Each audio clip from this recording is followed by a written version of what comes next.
Here we are, 16 years in the making. We're talking one of the most anticipated films of the year. We're talking movies, and today we're talking Thanksgiving, starring Nell Burlesque, Jalen Thomas Brooks, and the person I was runner-up to 2023's People's Sexiest Man Alive, Patrick Dempsey. Written by Jeff Randall and Eli Roth, who also directed. Chris, be careful who you trust, because this is a matter of life and death. White meat, dark meat, all will get carved.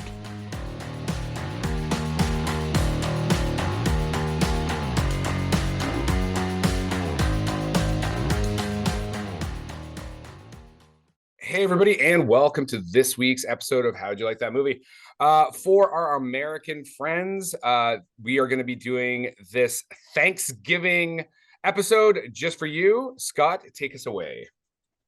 All right. Well, before we actually start in the show, I do want to do just a quick little shout out. Thank you to the staff at Cineplex here in Cambridge.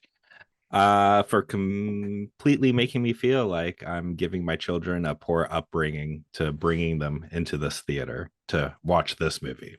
Because not only was I questioned when I purchased the tickets, like, hey, this is an 18A film. And I'm like, yeah, that's good. Shut up and take my money. And then I get re-questioned again before when they're ripping the tickets, like, hey, this is an 18A film. And I'm like, yeah, we're still good. Like, we can still go in and watch it. You're goddamn right. So yeah. So my kids and I will always remember the looks on their faces while we walked into the theater, but the utter disgust that they had that I was a deadbeat dad. So I mean, you definitely have a deadbeat dad kind of aesthetic going on right now for the listeners out there that are only in the audio version of this show. If you're checking us out on YouTube, you can see the deadbeatedness of Scott right now. So Squeeze me? Oh no, you did. So okay, so first off, if you are familiar with this, not franchise, but like this concept, the from Eli Roth from Thanksgiving, from when you saw the fake trailer back during the Grindhouse, the Robert Rodriguez Quentin Tarantino mashup, but where they did Planet Terror and Death Proof, one of my favorite Quentin Tarantino films. You'll remember that fake trailer, Thanksgiving, a lot of hype. And you'll have noticed that my quote, especially if you've already seen Thanksgiving, which came out on Thursday, my quote does not come from this film. It comes from that trailer. And there's a very specific reason I did that. And I'm going to do something right now that Scott fucking hates when I do, but I'm going to do it and because it's super important. So this film is an absolute piece of dog shit. And you should probably not even bother watching it.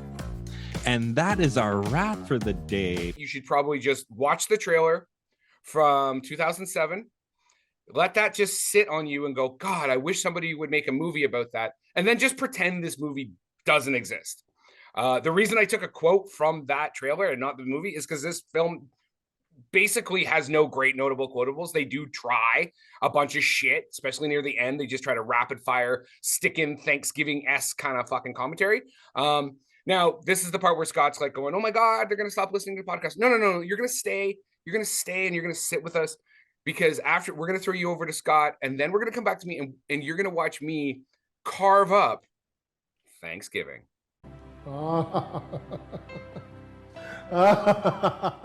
Okay, Scott, you can do something. Okay, well, one, like, you had the most notable quotable you could have done, but you chose not to.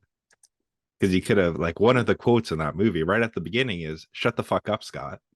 You could have just done that one. Right? And that would have been, there you go. Second, I'm going to disagree with you, man. I fucking love this film. Oh, great, good. Okay, so we're actually gonna have a fucking why brawl. I liked it. These are always our best shows. So I'm gonna say why I liked it. One, because your deadbeat dad, got it. Okay, check. Deadbeat dad loves Thanksgiving. Definitely number one. Okay, so we'll go to number two then. I thought this was well paced. there wasn't really much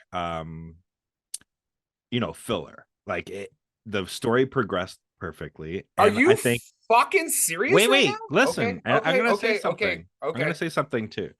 And I'm gonna say this and see if you noticed it. It did something that I really appreciated that was so subtle that it only really hit me after the end of the movie. It put me to sleep.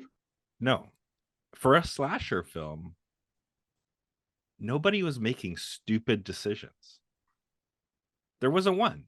There wasn't one like, I'm going to go here by myself. Everybody was like, fuck, there's a killer out. They all partnered up, right? There was no stupid decisions. And then when the body count happens and the kills happen, there literally are coming out of nowhere where you have a killer who is, you know, playing on like, okay, most people, this is how normal people would react, and this is how I'm gonna get it. Okay, so if Right? you want to take that vein, so I agree with your premise here. Like, yes, that did occur, and we are not going to spoil this movie. It did just come out on No. Thursday. We are going to really be careful of that. So the stuff we're going to be talking, we're going to really talk in kind of general statements about this stuff. Okay, if you want to take that vein, you know what normal people do, Scott. If I was like, hey, there's these people that are trying to kill you and I specifically in our town, I'd be like, Scott, you want to go to Vegas or something? You Wait, want to wait, get the fuck wait. out of here? Isn't that what they tried to do? Oh, no. I don't mean like, okay, we're going, you're talking about the like, we're going to Florida thing? Yeah. Okay, so when that happened, when dude rolls up and is like, we're going to Florida, I thought, oh, that's kind of cool, because I thought they were going to literally now drive to Florida, not go home, not Well, you spend gotta 6 pack. fucking hours fucking packing. Oh, come on. Yes, we made it. We're all safe, guys. We made it. What are you doing? Get the fuck out of my car. I can't even believe you think that would be an option. Dude, man, oh, let's like fuck around. People are being murdered. You're not going to Florida because you're Scott and you're taking your family to fucking Epcot Center. You're going to Florida because already a bunch of your fucking friends and family are dead. So you're just like, I'm rolling up. You're getting in the car, Scott, and we're just going to keep driving. Like, we're not going to be like, actually, you know what? We should probably go get a mani-pedi at a really fancy spa first, and in an area where you can't see us, and allow the killer to kill us. Although that now is an awesome scene for a fucking slasher. I'm going to fucking put that in the old notes. Yeah, but look, what do they do? Like, in reality, what do they do? They're like, we're going to Florida.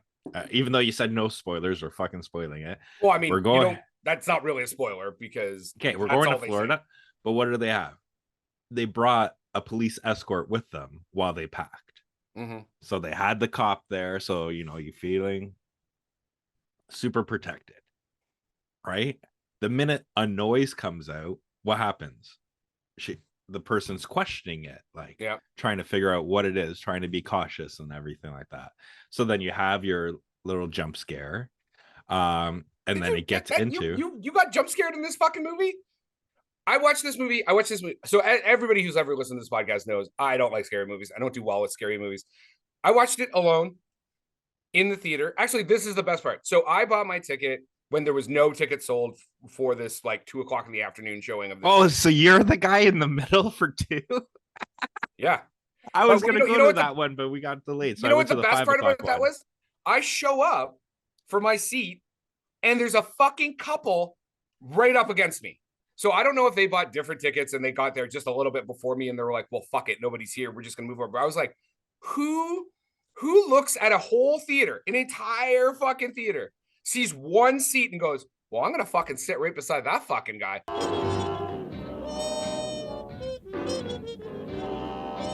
So obviously I just, hey, Cineplex, don't, guess what? I didn't sit in my assigned seat. Anyway. Okay. So you think like, because, okay, I'll even, let's just to keep this conversation going outside of this specific narrative, the idea that like, okay, a person did something that a reasonable person would do. Oh, but on that topic, before we move on, I always find it's funny. It's like, imagine your town was being terrorized by like a serial killer in like a very short period of time. And the only cops available to you are your like local PD.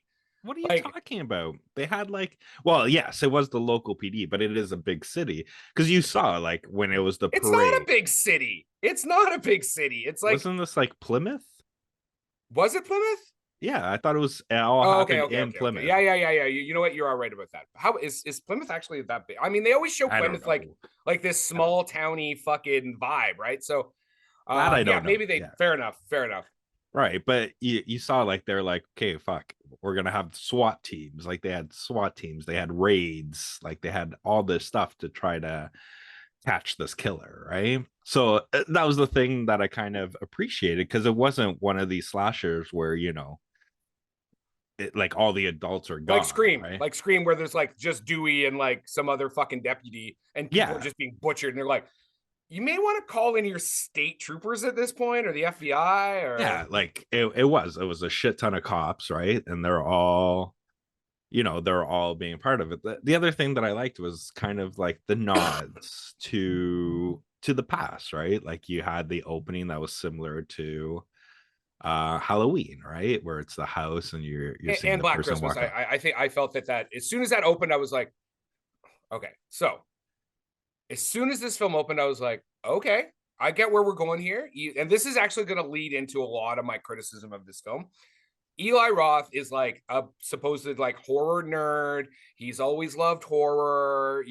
He went to, Tisch school, filmmaking in New York, because he's always wanted to be like a horror filmmaker. Like this is his thing.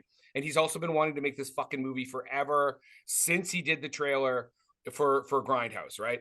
And so you see that opening and you're like, okay, so this is a guy that's like, he's like well steeped in cinema, like horror cinema. And so he's opening with like, you can call it like a Halloween shot or a Black Christmas shot. So keep going. Yep. I'm gonna say it's more Halloween because I saw more nods to Carpenter than anybody. Because you Sure. had the We can go with that. Christine. We can go with that. I was gonna say you had the Christine nod, right? And that was the person running from the car because that was in Christine. Mhm. Like pretty much that shot. You had the thing nod, which was the school, and it was just like the quick shots of all the empty places. So like for me, I was just looking at it, I'm like, oh, like I'm like, it's a love letter, right? It's a love letter to the slasher genre because this is his first, like this is Eli Roth's first slasher, right? Because Hostel wouldn't count as a slasher. Well, That was yeah, more torture. that's like torture That's more porn or whatever. And then yeah, he's got like a cannibal, not zombie, but like cannibal film as well. yeah, that Yeah, was I think the this is his Cannibal first slasher. Inferno. Yeah. Yeah. So and that was the thing. I like the little nods. Like to me, it was perfectly paced. Everything kind of made sense, but it also did well where, you know, throughout the film, they gave good nods to like who the suspects could be, right? Like they're giving everybody the motive to be like why it would be who it could be, right? So it gave you that whole don't fucking trust anybody kind of vibe to it. How The long fact how that long did it take you to clock who the killer was? I don't want to say. You don't want to say? Because a third of the way in, I was like, yep, I know. I actually even know exactly like what storyline style they're using here. And Okay, I'm gonna say like 3 minutes in. you went through. Okay. Yeah, but I was I was waiting for the other foot to drop, right? Like I was thinking it was more than one, maybe possibly two, even like hey, it's 3 or 4, right? Like it's a group of people kind of sure. thing. Which would have been cool, but they didn't. Okay, we got to be careful with this stuff right here.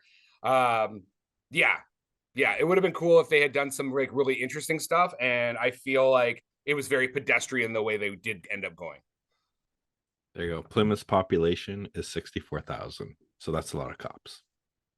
Yeah, I mean 64,000. Yeah. Okay, so we live in the There- city of like 100 and some odd thousand people, and do you think there's a lot of cops here? Well, in the scenes, there is at least 50. That's probably all the cops. Anyway, okay. So my big issue with I was excited, as you know, I reached out to you. I was like, yo, let's do this. And actually, it was only by accident that our actual show for this is going to drop on American Thanksgiving. I actually don't normally know when American Thanksgiving is. So I was super excited. I've been waiting. I've listened to Eli Roth talk on the Video Archives podcast with Quentin Tarantino and Roger Avery. He was on there doing American Giallo. He was going on about this film. He's been wanting to make this film for like probably his whole life. I think him and his co-writer, Jeff Randall. yeah, thanks. It had basically wrote some concept of this like when they were kids, basically like high school or something like that, right? Yeah, because I think it was like, after Halloween, there's nothing, right? It's just like fucking Christmas movies. Yeah. So they wanted something in between kind of thing. So I'm like, okay, so this guy is going to bring, and he's been filmmaking now for a long time, successful filmmaker. You're like, okay, so this is his, his baby, and he is going to deliver this baby with every tool that he has in his toolbox. And I watched it and was bored, and I thought it was lazy. First off, maybe look at your buddy and go, I don't really know, Jeff, if you've got the skill set to fucking write a feature film. How come you suck? I lack confidence. And I'm not going, like, I know there's people in there right now being like, oh, what, you want this to be fucking Lawrence of Arabia? It's like a fucking slasher. It's like, no. I just mean like, it is not a well-written fucking movie. It's clunky. It's silly, and not in a cool farcical way. Like it's silly because I'm actually ashamed that this is the like quality of product you are delivering here. Like even just like from the very beginning, like I like the idea of using the Black Friday.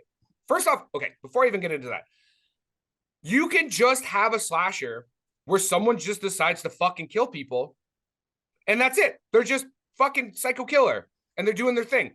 And it's actually scarier because there is no like reason, right? They're not out there being like, this also like fucking handholds you especially near the end, at the end when it's like the reveal, like the blah, blah, blah, blah, blah. This is all the reasons that has to happen, which then justifies all the setups in the beginning. And it's like, or you could just not do this. The pacing is fucking shit because there's long times of like, it's not even exposition. It's just like dialogue or shots, and they're not even overly cinematic, like in the school stuff like that. I felt the tension, there was no tension there. Yeah, like super fucking disappointing in this film. I think that if this was just like if you had just picked some like random horror movie and we watched it, I would be a little more forgiving. I'd be like, it's fine. There's definitely some cool kills. They find interesting ways to kill people. I wish it had an R rating, like R rating in Canada, or I think that's it did. No, it's 18. Yeah, that's what RR is. No, we don't 18. have. What's our rating above this? X. Okay, NC well 17. then in the US system, I wish it had a higher rating, because although it's like really violent, I think if you're gonna do that homage to, let's call it 80s slashers, you need the nudity and stuff like that. And I'm not even like here to say, oh, you need to have nudity in movies, but like when you go rewatch the fucking trailer for Thanksgiving, and there's like nudity, and it's a lot more like, you get it. You're like, oh, they're doing like a 1982 fucking slasher film. And this felt very sanitized.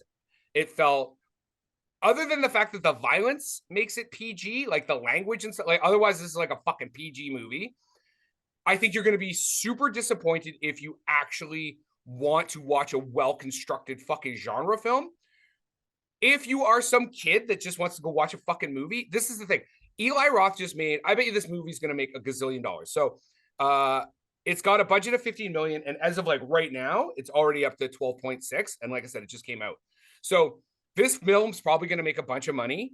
And that's going to make Eli Roth super fucking hard because he's fucking got more money. Uh-oh. Boner alert. But he made a piece of shit fucking film.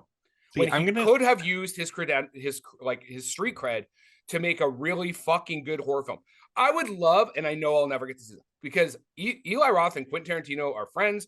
Quentin, noticed his work early on with Cabin Fever and stuff. I would love to know what the true conversation between these people, because I feel like Quentin Tarantino is going to go, ugh, really? Like, this is what you made? Because when I make movies, I really try and do my best work all the time. And this really feels fucking phoned in. Anyways, Okay, right, one, get off fucking QT's cock, because his favorite kill in a horror movie is from fucking Jason X. So that's the most campiest fucking Yeah, but that's just a Friday kill. 13th. He's not saying Jason X is his favorite fucking movie. He's not even Well, saying could Jason X be. is He his could favorite be. genre. How do you film. know? Anybody ever ask him? He's like, hey, is that your favorite movie? You don't know. So shut Quentin, up. if you're listening, if I missed it, feel free to shoot us a text and But let us know. what I'm saying is, I think I don't know. Like for me, and it's going it. Like I enjoyed the shit out of it. Right. I thought the kills were creative.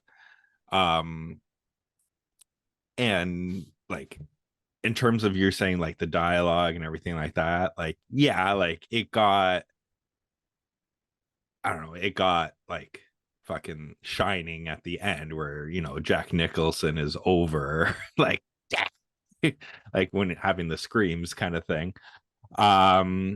So the killer became into that, but everything else, like yeah, some of it was what's the word, paper cutter in terms of like cookie cutter. Cookie cutter, yeah, cookie cutter in terms of like how you got from A to B, right? And like I said, I figured out who well, like that within the first three minutes of the movie, and what the instigating factor was going to be. I am too smart. I am too smart. But it didn't make my joy of it any less. Like getting there was part of the fun, right? Like some of the shit that did happen, like, and this isn't a spoiler because it's in the trailer, like the fucking like roasting the person like a turkey, like that was fucked up, right? And it had some like I said, real reactions, like when some people were killed, right, and their friends saw the killing, like you saw them in shock, where that one where the person's like, what do I do? Like they're just in shock because they don't know how to help, like what they're supposed to do to try to help this person. And this is like one of the horror films, like when you see when the regular folks see the dead bodies, they're fucking throwing up, like they can't control themselves, which is I love normal how it's reaction. like you're like you like the micro, and I'm saying it's the macro. But I think you don't get to just have the nuance. Nuance is supposed to fulfill all. You have like this really great thing, and then you notice the edges and go, "Wow, there's all this care and attention." You're just like, "Wow, they did a lot of care and attention on the like really outside stuff," and I'm like, "Yeah, but the whole pie is fucking shit." So you said it wasn't a quotable film, but one of the quotes of this film is, it's the little things. It's the little things that get it and get them caught, because it's the little mistakes that they make. Small mistakes, that's how they get caught. But this is the little details that they do that makes it so much better, right? Because it's a cat and mouse game, like with the cops. It's and none of these protagonists, right? None of these protagonists are waiting to try to get killed, because like you said, they're all tagged and they're all trying to be offensive and trying to figure out who the person is, but also how they're gonna fucking stay alive. And and like I said, like it's all pretty much smart choices. And even though most of these characters are generic, like you got your jock, you got your cheerleader, you got the popular kids, right? It still gives them enough that you're like, even the guy who's like supposed to be the biggest asshole is like, in the quiet moments, you can see that he fucking cares about his friends and kind of thing. All right. So I just think you need to go rewatch it. I am not rewatching this. I'm not even recommending you watch this on a fucking streaming service. Like, if you feel you need to watch this film, definitely do not give Eli Roth your money. Don't take my advice. I had to fucking use one of my Cineplus fucking membership, tokens to fucking watch this film. And I did that. I took that hit for the audience because that's the guy I am. I'm a hero. Okay. I used all my scene points. I used all my scene points. You're like, all my wife's shopping at Shoppers Drug Mart has contributed to this podcast. Thank you for your service. So, but actually, before I do my quote, do you think the guy with the guns, like the kind of gun nut guy that's having the underage party, do you think that's like the character that's supposed to be Eli Roth? Because he feels very much like that's the character that Eli Roth would play in this movie. I have no idea, man. Honestly, I have no idea. Like, I just think that's there always is, like, in most slashers, the older kid, right? And they make fun of him the whole time. Like, this guy was held back so long that he's in his 30s kind of thing. I don't know, man. Like, I'm trying to think what a good character he would be. He's kind of like Matthew McConaughey in fucking Dazed and Confused, the older kid that just hangs out with the younger crowd to try to fuck the younger kids. But now it's 2023, you can't really do that, right? Where Matthew McConaughey was the cool guy in that movie. Now this guy's kind of like the pervert kind of guy that's looking out for everybody. So I actually got, it's funny, I have 2 quotes from critics and I couldn't even find a notable quotable from this fucking movie. So you know that Chris did not enjoy this experience. G. Allen Johnson from the San Francisco Chronicle. Thanksgiving could have been a great horror movie. Instead, it's one of those where if you've seen the trailer, you've seen the film. And then I'm going to go right into Adam Graham from the Detroit News. Thanksgiving is dull and drawn out, and Roth's wiry sixth sense of humor is stretched bare across a series of characters as thin as watery gravy. I'm like, yeah. I mean, we didn't even need to do a podcast. I could have just read those quotes, signed the fuck off, boom, save everybody their fucking afternoon. Well, you're the one that picked this fucking film. And when you do it, I honestly thought it was already out of theaters. But here's the thing, though. Rotten Tomatoes right now, 83% by critics, 79 by audience. So, like, again, hold on, like, I'm actually going to comment direct. It's so funny that you bring that up. I love it. This is almost like a setup. Okay, so when I did my notes right after the show on Thursday, the audience score was 82%. And in what, 48 hours, it's already dropped to 79%. So let's see how fucking far. 3 points? Yeah, 3, but it's going in the wrong direction. So the critics have already watched the film. They've already made their stand on this. The audience is now finally getting to see this fucking film, and it's trending in the wrong direction. So it'll be interesting to see by next week where this thing's, because I feel like this is gonna like be like a fucking slip and slide. Woo!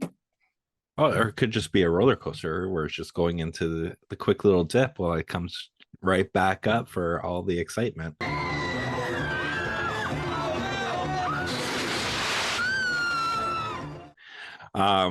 Now, to me, I don't think this movie is gonna have legs. This is 2 to 3 weeks in theaters, then it's gone, right? Because anybody who wants to see it is going to do, like, they're going to go see it, and then it's going to be done. Yeah, because I think because this is technically new territory, a horror movie during this kind of time period in terms of it. Because what do you got coming up? Yeah, because now it's all the Oscar shit coming up, right? Yeah, and I do think it is a good place to put a film. I mean, we've already seen, Killers of the Flower Moon came out, but Killers of the Flower Moon was actually supposed to come out a bit earlier. They delayed that, I think, because of the Taylor Swift nonsense. They were like, we just don't want to fucking get involved in that. But yeah, you're seeing Ferrari, Napoleon, and all the other Oscar frontrunners are going to start, like, not frontrunners, sorry, Oscar caliber films are going to be coming out after this. So I do think this is again, I am not criticizing Eli Roth for making a Thanksgiving fucking slasher film. I'm criticizing Eli Roth for phoning in a fucking project that he said was supposed to be his opus maximus, the thing he'd wanted to, like, his, like, piece de resistance kind of thing. Like, okay, now wait, can I ask you a question before we finish? Oh, are we done? Oh, I I keep going. because you're beating a dead horse. But here's my question: What else do you do You- with a dead horse? You can't ride it. You can eat it. But do you think because it was only 3 of you in the theater that diminished? Because I knew you were gonna ask that too, because it's like the whole like audience experience or whatever. Because yeah, like when we watched it, like our theater wasn't packed, but it was still relative size. Like there's still more than 3 people there. So when the kills did come, like we all got the like it was total popcorn where you're like like you're just like not screaming at it, but just like, oh fuck, right, like kind of thing. Like that just happened, right? Everybody was just like hooing and hawing kind of thing. So it did up the enjoyment. Now if it was just you, like fucking Grinch, fucking Langfield, and like 2 people were just I love that you don't even know how to say my fucking last name right after I don't know how long we've been friends. I'm just saying it's Grinch Langfield. I try to make it rhyme. And this couple that was like, listen, we came here because we wanted to go skiing, and the motherfucker moved his seat, right? Like maybe that is what caused your distentation. Maybe if you did sit there and there was a hole in they gave you the popcorn with the little hole in it and just gave you a little wink, maybe you would have enjoyed it a little bit more. Listen, if they were rowers and they were there to stroke, they need a coxswain anyway. So that's what I was there. Stroke. Yeah, but you left, so you never got it. They never got it, so they also didn't enjoy it, right? Do you think the greatest movie that Patrick Dempsey was in was either Meatballs 3 or Can't Buy Me Love? I actually love Can't Buy Me Love, but I forgot that he was in fucking Meatballs 3, which has like almost no the dead porn star.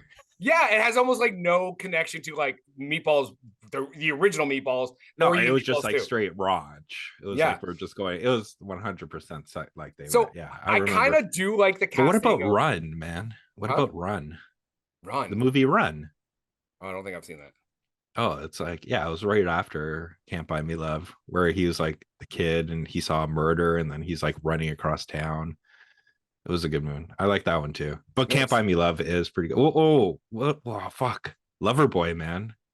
Oh, yes. I mean, but I think that's like people would, I think that's like a cult classic, right? So Can't Buy Me Love is like, huh? Yeah, Can't Buy Me Love's been redone so many more times.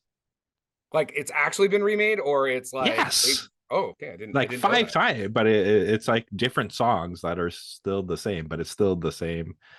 Like fucking She's All That is pretty much Can't Buy Me Love. That's what I was literally asking you though. Like they didn't redo Can't Buy Me Love. They did that style, like that a film in that story vein, and called it something else. Yes, She's All That, etc. Yeah, I get it. Like, I mean, if you really want to go back, I'm sure there's some Shakespeare play that's very similar. So what do you think about the casting of this film? Other than like, I thought Patrick Dempsey was fine. I think using him was great. I think like he's got star power, but it's like weird star power because he's like TV star power. Oh, also, dude's a motherfucking like hardcore racer, right? Yeah, like car racing. Yeah.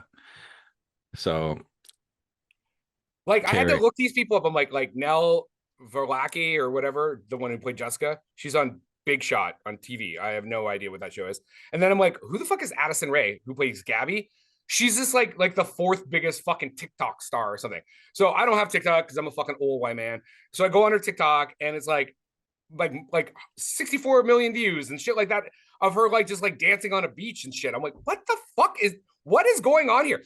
Like, again, from a marketing perspective, I think it was a very smart move I mean, if you're just gonna have like random woman character number 3 kind of thing, I know she is like a major part of the film, but like you don't need a ton of acting chops to do what she does. You should fucking just go find the biggest influencers you can, cast them, because you know what they then do? They go out and they tell all their fans about the fucking movie that they're in, and you get they did that for Blumhouse did that for Five Nights at Freddy's. One of the influencers on YouTube, who does like video game reviews and stuff like that. He's in that one. Fuck, I'm trying to think where else.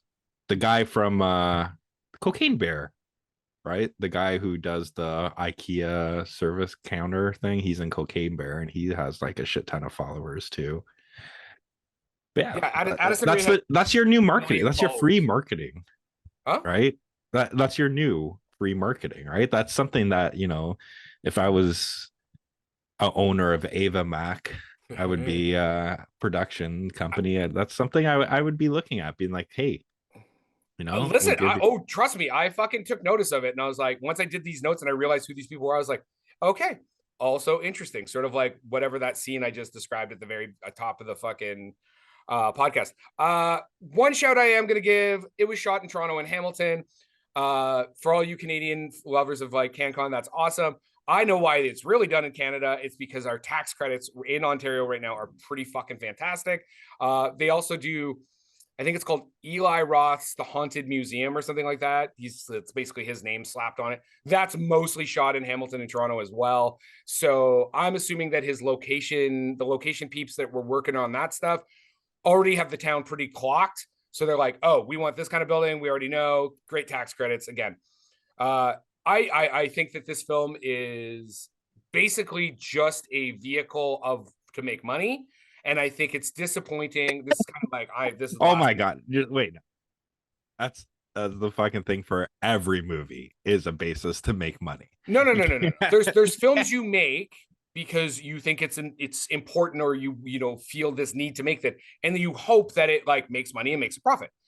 There's other things like every Hallmark fucking movie that is just content, right? It is just being put out to generate you want to spend the least, make the most. And unfortunately, this feels very much closer to the how much fucking money can we make off this film, which again, if you're Eli Roth, just go make some fucking bullshit fucking movie and make a bunch of money off it. You've been talking about this fucking film forever, and this is what you deliver? Fuck you. The comments expressed by Chris Langfield is not derivative of the How'd You Like That Movie podcast. And Scotty Vega says, good job, Eli Roth. And it's Langford. And that is our wrap for the day. Please like and subscribe to this podcast. Tell your friends.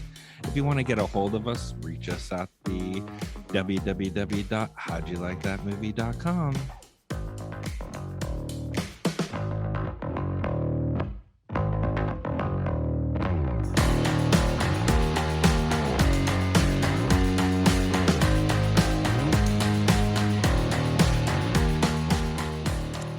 Yeah, that last little bit was because as soon as I finished talking, our legal department started like texting you and being like, you need to put a fucking disclaimer on that shit. Put a fucking disclaimer on that shit. We cannot afford to be sued by fucking Eli Roth's fucking people, right? So. Yeah, but like during Halloween, like on AMC, like he has the best show that's on it. It's like Eli's like. Is that History of Horror? History of Horror, yeah. That's like, good show, it is amazing. But that actually it goes right to the crux of my argument, is that Eli Roth knows better. Eli Roth supposedly loves horror. He is like become like a person you go to talk about the history of horror, like, and this like he should be fucking embarrassed that this is the film that he fucking turned out.